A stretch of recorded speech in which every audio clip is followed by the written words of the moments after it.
Hi, welcome to this month's edition of Needles on the Net. I'm Ethan. And I'm Deanna, and we're here today to talk to you about our lovely new Yoke sweaters. So we just finished up our Yoke sweater knit along, and we'll just talk a little bit about what we've done. I made the Frost Peak pullover by Veronica Avery from the Brooklyn Tweed Yokes collection. It has a lovely turtleneck detail up at the top and fingering weight color work. It only requires 2 colors and interestingly incorporates pearls into the color work yoke. It was a really wonderful knit and I love the finished sweater. And since we both are in love with plum, we decided to twin it up a little bit and both do the main body of our sweaters in the plume colorway. So I did the Atlas pullover, and it's knit in shelter. And because of the plum color choice, and I knew I wanted to do hayloft because the 2 colors are just absolute magic together. But I spent the entire time knitting the sweater debating on many debates. on what the third color should be, because I found that like going with a light color with the hayloft was not enough contrast. So we decided it had to be like 3 high contrast colors to make it work. So we settled on tartan because that was kind of like halfway between yellow and purple on the color wheel, and I think it turned out great. I'm really happy with it. I love it. And after a similar amount of debate, I still went with snowbound in my yoke. yeah, Ethan was thinking hayloft maybe too, but we didn't want to twin it up quite that much. Not quite that much. Yeah, that might be a little bit over the top. Totally. It was one of our most popular knit-alongs yet. So many people came out and participated. We've seen so many beautiful sweaters, especially a lot of Atlas sweaters out there. So keep an eye out for them on the street. You might see them around town. BT in the wild here in Peterborough. Yeah, don't forget to hashtag all your photos and stuff like that. And I guess it's time to start talking about the next knit-along. Yeah, so our next knit-along is going to be a top-down sweater knit-along.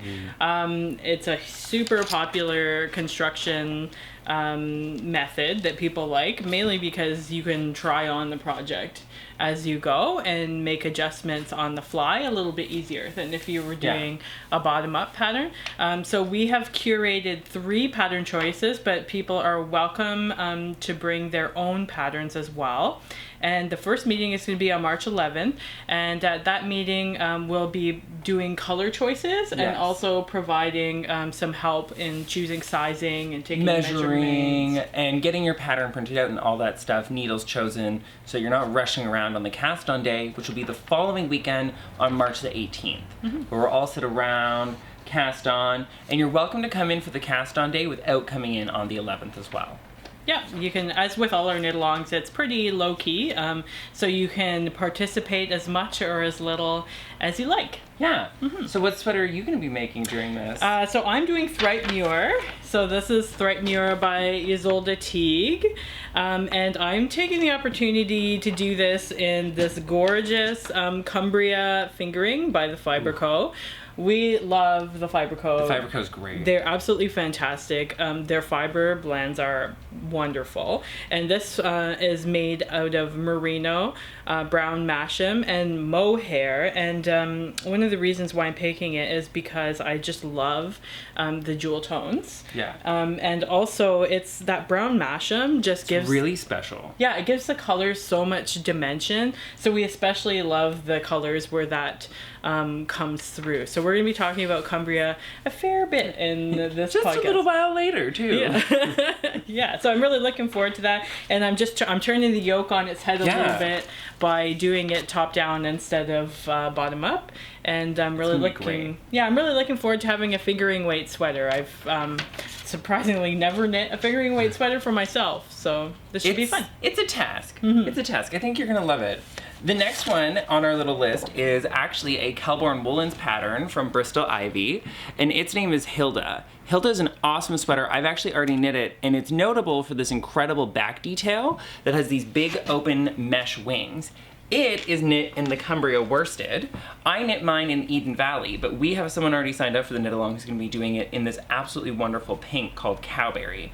And we could not be more excited by this pink. The depth of color that Deanna talks about really shows up in it, and it's a wonderfully quick knit. It didn't take me hardly any time at all. And Bristol Ivy has a really good sense of how to incorporate detail without overwhelming you. That open back too probably just flies by. It soars by because it's just yarn over and knit two together. And the nice part is from the bottom end of the shaping down, it's all one repeat. So your brain just goes into autopilot and the sweater flies off the needles. Last but not least is the sweater I'm going to be knitting for this knit along, the wonderful Ronin catalog from Wool People 10. It's designed by Andrea Mowry. Wool People 11. Wool People 11. Whoops! Oops. You got to screw up this time. I screwed up last time. It's true. Wool People 11. And it's by the wonderful Andrea Mowry of the Many, Many Fades fame. Yeah. One of the nice things about it has this giant brioche rib detail that runs all the way down and forms these nice big deep pockets. It's an open fronted cardigan with pockets. I'm gonna keep saying with pockets for a little while longer. Yeah, people go crazy for pockets, right? It's the best thing, especially when you like have accessible ones right there. I have them on my Exeter sweater and I can't imagine it without them. It is knit up in the Brooklyn Tweed shelter. The sample's knit up in Hayloft and we definitely have that in stock if you're looking for it. I'll be knitting mine in Truffle Hunt, it looks like, the deep bluey brown. Yeah, I think that's gonna be great on you. Yeah, I'm really excited. Yeah, here it is. Here, I'll just. Whoop. That's the Sandy. We got the shelf right behind shelf us. Full of yeah, wool. so there you go. That's the guy that I'm going to be going with for mine, and I'm pretty excited. You'll be able to wear that with absolutely everything. Yeah, that's the nice part about the like shelter, especially. Almost all the colors function as a neutral because of the tweeded nature of them. So you can pretty much knit up the simpler, more stockinette and textured garments in any color, and it works with your whole wardrobe without any effort. And for like a cardigan that you're going to throw on over top of everything for 3 seasons, you kind of need that. Plus, it's super lightweight and totally wearable. Like so lightweight. You can wear it in all weathers and seasons. It's great. And one color brioche is like the easiest thing in the world for something that looks so beautiful because it's just one repetitive stitch over and over again. So the details for our next knit along are on needlesinthehay.ca. Check out our blog and there'll be links to all the patterns we just discussed. And we'll hope that you'll join us. Yeah, stop in any time over the next couple weeks to get set up. And don't forget about the 11th. Great, thanks. Thanks. Let's talk about blocking. Blocking is one of the most important steps on your project that you can do to make a great finished object. If you've ever been on the project pages on Ravelry looking at some of the objects that have been finished, you'll see some that are lumpy and a little bumpy, maybe that don't fit right or hang properly on the person, perhaps some lace that looks a little scrunched up. And what's happened there is the final object hasn't been blocked. It's the last step or sometimes an intermediary step before seaming, and it's really, really important. Especially with the selection of wool and spun yarns that we offer here, blocking is a critical step to make sure that your garment lasts long and looks great. Now, one of the things about blocking that can be a little off-putting to some people is the selection of tools that you need, but we can make that really easy for you because we have everything you need right here in the store to get started with blocking. The key beginning is the blocking mats. Blocking mats are really excellent. They're little foam pieces that have these great interlocking edges so you can make any shape you need no matter what you're blocking. And we carry them in a fun selection of bright colors from Diamond's Own. The texture on them as well really helps to hold your projects down. And these ones are about $21.95 and they come with 8 full mats. So you can block almost anything you need from a long skinny crescent shawl to the back of a big old cardigan. One of the other most important parts of the blocking process is the wool wash that you use in the water. We really love Soak. It's a local Canadian company out of Toronto. They're wonderful, and Deanna just took home a big bottle of the Lacy Soak the other day. They're $16.99 for the big bottles, and they are fantastic value-wise. Next, we have the all-important T-pins. T-pins are a fun little addition to any blocking thing. They help you stretch out the project to the right shape and to hold everybody down so that the blocking goes well and you end up with a regularly shaped final object. One of the last things that you can get to make blocking a lot easier, especially if you do a lot of lace, are the lace blocking wires. It comes as a kit that includes a tape measure and a package of T-pins, and it all comes in for $31, an excellent value, which if you purchase them separately, they'd come out to around $45, and we always have these in stock in the store.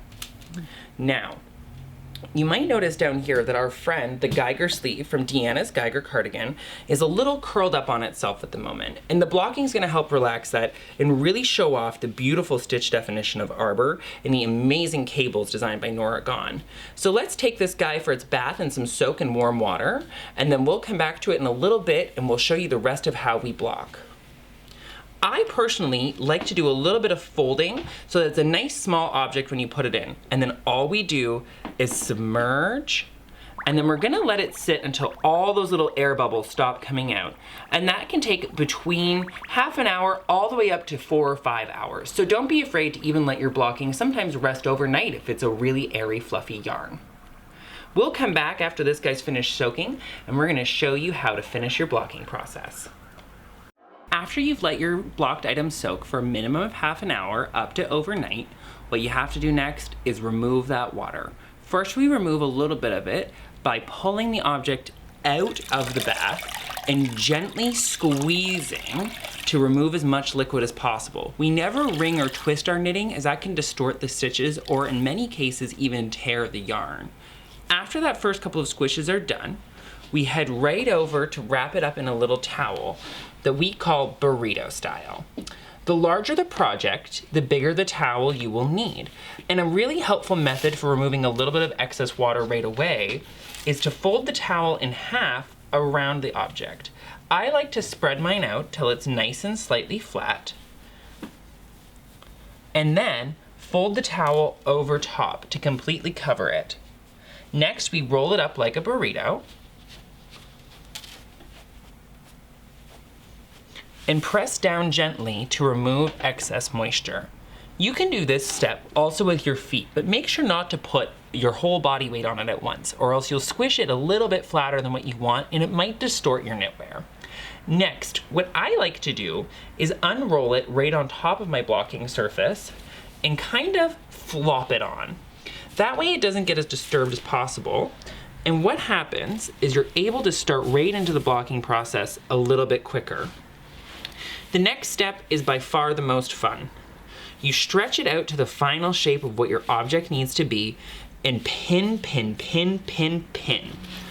I like to start at the top on sweater sleeves and most other objects, and we place the pins in the main areas first, holding out all of the different edges, and then we go back in and fill in all those long places, like the sides of the sleeve, and even along these edges here, with more and more pins until you get a nice straight edge. After you're done all the pinning, the only thing that's left to do is let it dry. Once it's all dried on both sides that you can clearly feel by sliding your hand underneath to feel the underside and the top, that's when your blocking is done and you're ready to go with your object. Blocking is important and it's super, super fun when you get used to it. And with a rinseless wool wash like Silk, it's really easy. So don't be afraid to block. And if you ever need any help or suggestion, give us a call or come in. We're happy to talk about blocking all day long. So now we're going to talk about our favorite things segment of the podcast, and I'm going to start with one of my favorite things, which is these Clover Wonderclips. So I'll just bring them up to the camera to give you guys a good look. So you see these little clippies here. They are absolutely perfect for seaming your garments. So we have Vanna here is going to show us our little swatch. So when you do mattress stitch to seam your garments, I know I've seen a lot of people struggle with using those little locking stitch markers to try to bring it together. That's rough, guys. So watch this. This just clips on and off, just like a little latch. So you just put that on like that and let go, and it's super easy to apply them and to make sure you have a nice smooth edge, and then to remove them and adjust them and as you go. Just enough grip that they hold it together without smushing your knitting flat, so that it's impossible to find those little stitches that you're grabbing as your mattress stitching. Mm-hmm. So these come in a pack of 10, and they're the Clover Wonderclips, and they're available both on our website and here in the shop. And now we're gonna gush a little bit more about Cumbria. We are gonna gush a little bit more about Cumbria. I'm gonna get Deanna to hold this. So this is the Pine Sway Cowl by Juju Vail. It's a free pattern from Pom Pom Mag. Juju has added a really wonderful take on mosaic knitting here with this bottom section, and she's used one of our favorite techniques in the store of applying garter stitch and stockinette together for the really unique way that it causes bunches and gathers in the fabric. Mm-hmm. I don't know, I just love this. It's a little cape, you can wear it as a cowl, it's a perfectly versatile little garment, and the Cumbria makes it really rich and warm and soft, and The best part is it comes in a whole bunch of color combination possibilities. So that's our favorite part. Is picking colors. It is our favorite part. So the one that we think has like some of the broadest appeal is probably this combination of the cowberry and the Dod's wood. So it's this deep dark brown and this bright pink combined together. As Deanna said just before we started recording, it's super beautiful and warm, and she's really right. It's double warmth, and I love it. Ethan thinks it's very English. It is very English. And just so you know, this sample here is done up in the Helvellyn green and Dod's wood. Yeah, and it was knit up by our wonderful companion Grace, who suffers through Tuesdays and Wednesdays without us, which is sad for all of us. Now, I have one of your color combinations for this coming up next. Why don't you talk about that a little bit? So this is the Eden Valley and the Cat Bells, and I absolutely love putting teal and orange together. I think it makes an absolutely wonderful contrasting color combo, and I'm definitely a fan of contrast, a little bit more than subtle color combinations. So if I was to knit this project, this would totally be my choice. Mine is actually going to be a little bit throwback to some classic Needles in the Hay color combination of gray and yellow, affectionately known around here as grello. So I've gone with Buttermere and Hadrian's Wall, which is this deep rustic charcoal and this vibrant yellow. And the wonderful thing about this yellow is how much brown you see through on the dye. It comes out so well. It's so rich without being overwhelming. And for those people who are always trying to find that yellow that's in between neon and mustard, this is the one for you. And the great thing too about Cumbria, I'm not sure if we've mentioned yet, is it's a really long skein. It is a really long skein. So this whole project is knit up in just 2 skeins, so 1 and 1. And it makes it really wonderful. I've worked a whole sweater in it already, and I just love it.